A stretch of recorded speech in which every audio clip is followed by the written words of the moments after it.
Hi, welcome. You are listening to Indulge Podcast, and on today's episode with us, we have Ashwin, Vic, and Dan. Welcome to the podcast. Thank you very much. So, Def Leppard is in Bangalore, is in India, and on their world tour. And we also have with us fitness trainers Ashwin and Dan, who are going to be talking to us a little bit about music and wellness and how they came to meet Rick. So, we're going to start off with our first section. Vic, your return at the 1986 festival is often cited as one of the most emotional moments in the rock history. So, from a technical and the spiritual standpoint of view, what did the moment, redefine what the band was capable of achieving and you as a musician as well? It was such a special moment, was because the discussion that we had before the show was that we would just treat this as a normal show. And Joe said, well, I'm not going to say anything to the audience, just play the show like you normally would. And as the show went on, you felt this overwhelming anticipation of the crowd for Joe to say something about, me being on stage and coming back. And I think that was probably one of the most emotional moments of my life. Was the support that I felt from. I think there were probably about 80,000 people there that day, and it will always register in my life as being the moment that I truly felt like I was being accepted as a musician, as an artist, as a person, as a human being, and it'll always go down for me as something that I'll never forget. One of the most special moments in my life. So, it was great. As an AHA ambassador, how do you share your journey of rebuilding yourself, not just physically but emotionally, with others? I've learned through the years that I'd like to be around people and organizations that lift me up. And sometimes it's unavoidable to be around people that don't do that. And I think it's important to know when to be able to say yes and when to be able to say no, based on my comfort level. And I think really AHA is the only sustainable solution to the way that we interact with one another. Any kind of conflict is only short-lived, and I think the rest of the world could really take example from the way AHA, the format of AHA, and how it really does share people's experiences in a really beautiful way, and again how it lifts people up and makes people feel special. That's amazing. Now, to Dan and Ashwin, how has your understanding of resilience changed over time, and something you had to fight through to something you live with daily? I think, thank you, first of all, for having us together here. Our pleasure. Resilience is a habit, it's a culture that we grow. Mind has a tendency to give up quite fast because the kind of stories that play in our mind. There are two kinds of stories that can run in our head. One story is why I can't, and one story is why I can. We often gravitate towards why I can't because if we haven't seen what we want to manifest in our life, if we have seen setbacks, then our mind and our brain kind of programs us that if I have seen one setback, I'll see 100 more setbacks. Definitely. So there's a tendency to always go more towards why I cannot do this, instead of asking the question why I can definitely do this. And when that shift happens, suddenly all those reasons that you were finding why you cannot do it are being totally now superseded with a bunch of answers that why you can do it. And my experience here, having been a monk for 19 years before we started AHA, one of the best catalysts for that is gratitude. Because gratitude is the one that tells your brain that you got this. Because when you look back to all those moments that you did it, you feel grateful about it. And then the brain feels this, okay, if I've done this, I can do it again. If I've done this, I can do it again. So gratitude is that catalyst for building that resilience. On the other hand, if there is constant lack, if there is constant fear, it has a tendency to make the life look very, very dark, very not so hopeful. So I would always attribute a lot of my journey, the biggest catalyst for it has been gratitude. It's this one beautiful thing where you can just look around and be thankful for every smallest thing you have, including this moment we share together. And that's where you build resilience.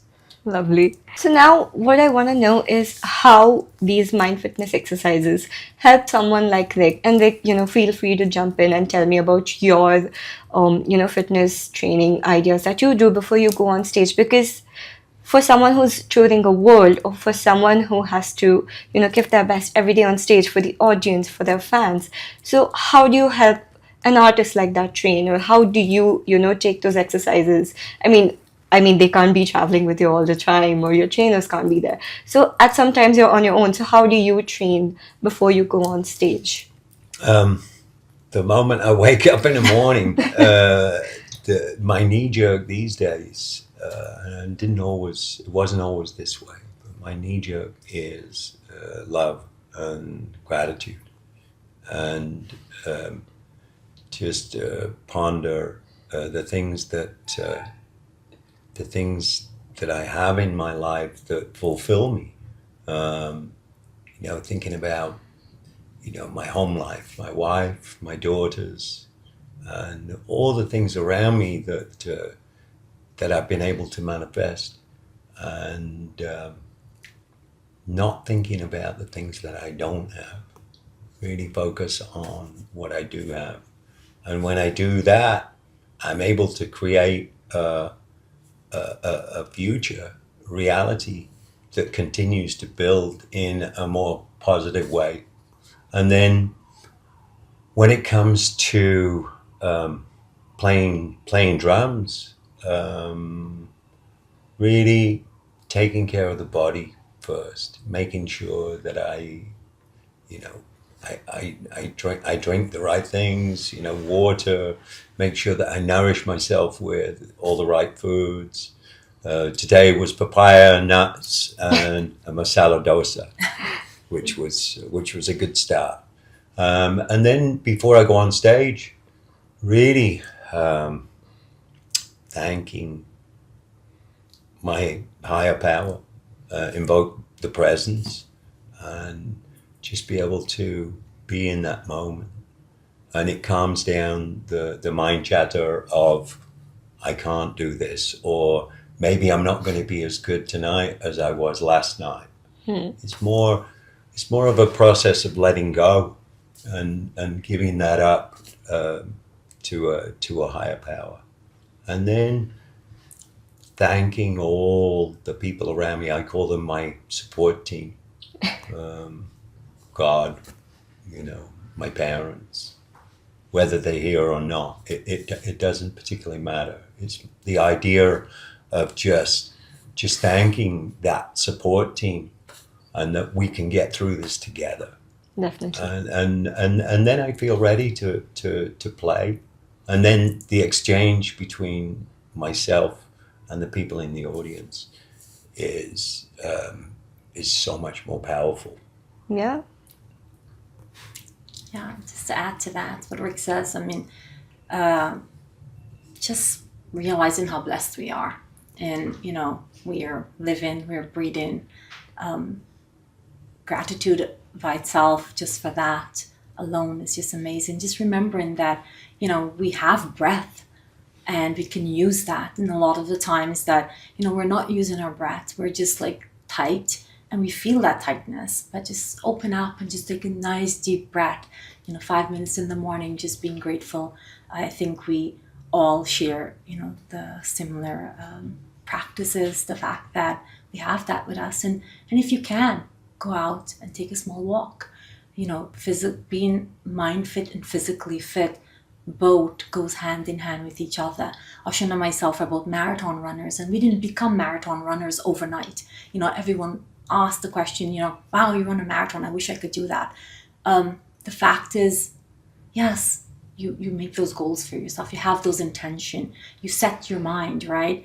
And you take small baby steps, just the same way you would do a meditation or a gratitude practice or a breathing practice. It's the baby steps you take, but you gotta start it. And just getting out there and just walking and being with your mind and going in gratitude. And you can all do it simultaneously. You don't have to take a special time for it. It's just an experience that you're having in that moment. Yeah.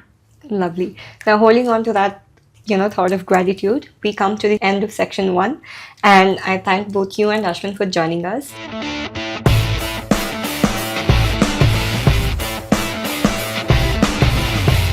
So we're back for section 2. And in this section, we're going to do a deep dive into the music with Rick Allen.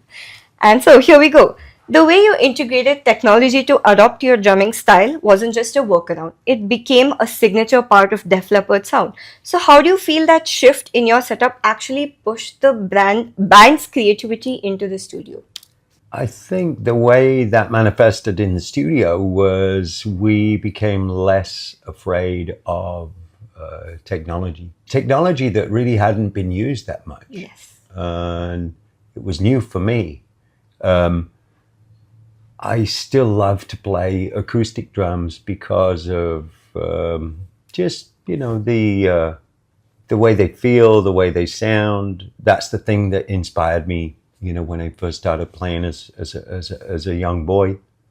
But then when I started using electronic drums with Def Leppard, I realized there was a whole new potential. Mm-hmm. And we could create new sounds and something that was fresh.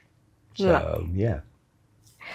Now we are here in 2026 on another massive world tour, and your vocal harmonies are still famously, intact. So how do you and your band maintain that level of discipline and vocal muscle memory even after, 4 decades on the road? That's a good question. We get accused of using backing tracks, but my experience is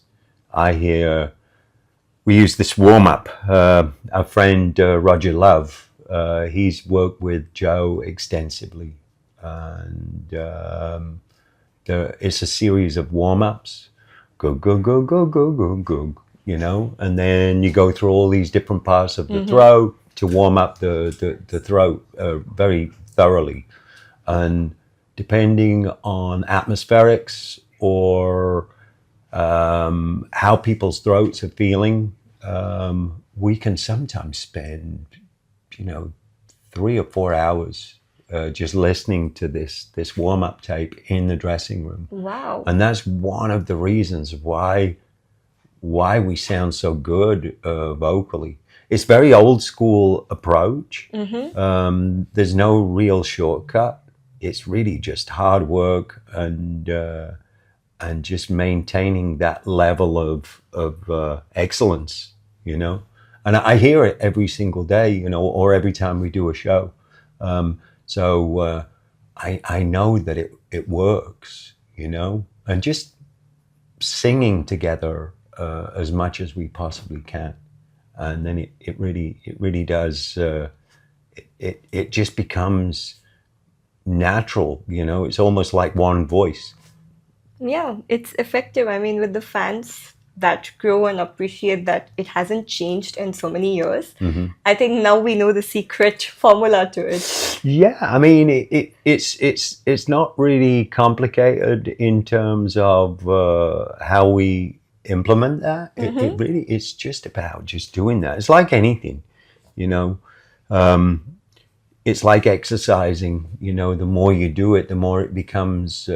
Practice makes it Yeah, perfect. and then it just becomes your reality. That's just what you have to do to maintain a certain standard. So that's what we do. Excellent.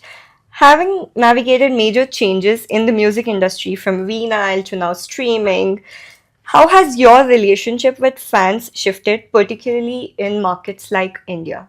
Streaming platforms, in many ways, is a good thing because it Yes. gets our music out to more people. Becomes more accessible. Yeah, but I think in another way, it slightly devalued the music because that certain people expect to listen to music for free, Yeah. and we spend a lot of time, a lot of hard work coming up with the music. So the way we used to monetize music was, you sold vinyl records or CDs, and unfortunately, that really shifted. We feel as though now with streaming, it's like your music is more of your calling card, and your calling card is an invitation for people to come along to experience a live show. Yes. So that's shifted, but I think in many ways it's made the live show even more spectacular. Definitely. Yeah. Yes. How would you describe your India tour and what were some standout experiences for you here now that you've been to Shillong and Mumbai and you're here? I think the regions we've been to, Shillong, Mumbai, and here, very different flavors of India. Shillong was just incredible. I mean, the location, so beautiful. The weather's a little unpredictable. Yes. I just thought that India was hot everywhere, and it actually got quite chilly at times. But I think up there, just the people Yes. and the smiles. Every time I smiled at somebody, they would smile back, and it was like looking at myself in the mirror. And people that don't necessarily seem as though they have very much in their lives, they find it in themselves to be happy, and Yeah. that was really really incredible. And then also I learned a lot about some of the spices, the turmeric yes. especially. I didn't realize that's one of the main places on the planet where some of the best turmeric grows. So it was good. I enjoyed the whole experience. When you look into the crowd tonight, you're seeing a mix of your diehard fans and also like new listeners who weren't even born when Hysteria dropped. So, what do you think it is for Def Leppard, a sound that bridges generations, and it bridges it so effectively? Like, how do you keep that creative spark fresh from the song, from photograph to this guitar? Like, how do you be relevant in 2026? I think it's important for us to continue to make new music. And that's another area where we utilize technology when we're coming up with ideas for songs. For instance, right now we've probably got about 5 or 6 new songs that we're collectively working on, but not necessarily all in the same room. Right. I can go home to my studio and listen, and then most of the time I can come up with ideas to improve that. And that's one of the things. Continue to make new music, and then I think people's perception is that they're not just old timers and they don't put out new music. I think it's good for us to keep things fresh. And the music that we're working on right now becomes our favorite music. Okay. I hear you guys are currently working on your new studio album, and about some songs are done and some songs are still in the making. But it is expected to, roll out either in late 26 or early 2027. So if you could tell us a little sneak peek about that. I think we're being a lot more experimental these days. And sometimes we borrow from our past. We sort of see ideas that really work, and then try and take the essence of that. It's okay to do that, because I think a certain amount of our fans kind of expect a certain sound. But having said that, it's nice to continue experimenting. Lovely. You know, coming Yeah. up with new things, and most of the time, people really appreciate that. Thank you. And that was Rick Allen from Def Leppard for you all. For more such insightful conversations, stay tuned into Indulge Podcast.